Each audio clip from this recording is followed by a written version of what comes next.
12 కంపెనీలు beef export చేస్తున్నాయి విదేశాలకు. 12 కంపెనీలు. కేంద్ర బీజేపీ గవర్నమెంట్ ఏం చేస్తున్నది మరి? ఆ కంపెనీల పేర్లు వింటే అన్ని ముస్లిం కంపెనీలుగా అనిపిస్తుంది.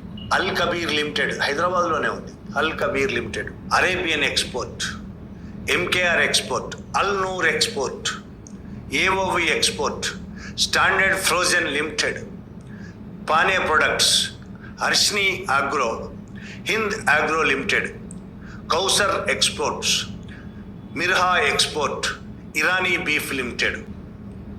ఇవన్నీ చూస్తే ముస్లిం పారిశ్రామికవేత్తలు ఈ కంపెనీలన్నీ పెట్టి ఆవులను చంపి విదేశాలకు ఎక్స్పోర్ట్ చేస్తున్నారు. ఎంత దుర్మార్గం అనిపిస్తుంటుంది ఒకసారి. కానీ వీరి యజమానులు ఎవరు అనేది ఒకసారి తెలుసు. అల్ కబీర్ లిమిటెడ్, మన హైదరాబాద్లోని అల్ కబీర్ లిమిటెడ్ యజమాని పేరు సతీష్ సబర్వాల్, హిందూ. అరేబియన్ ఎక్స్పోర్ట్ యజమాని పేరు సునీల్ కపూర్, హిందూ.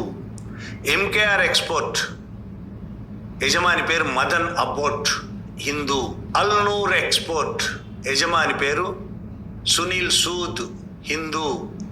ఏఓవి ఎక్స్పోర్ట్ యజమాని OP Arora, Hindu. Standard frozen limited యజమాని కమల్ వర్మ, హిందూ.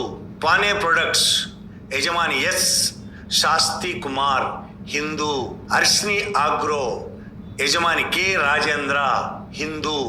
ఇరానీ బీఫ్ లిమిటెడ్ యజమాని పేరు నితిన్ శర్మ, హిందూ. ఇంకో 3 ఉన్నాయి, అవి Muslim. Hind agro limited Sirajuddin Qureshi, Kausar export limited Mohammed Rafi, Mirha export Asiya Ahmed Qureshi. ఈ 3 మాత్రం ముస్లిం యజమానులు. 12లో 3, మిగతా 9 మంది హిందువులే. వీళ్ళని కాపాడుతున్నది ఎవరు? మరి గోహత్య, ఇంత బహిరంగంగా గోహత్య చేస్తూ ఉంటే ఎందుకు నిషేధం విధించలేదు?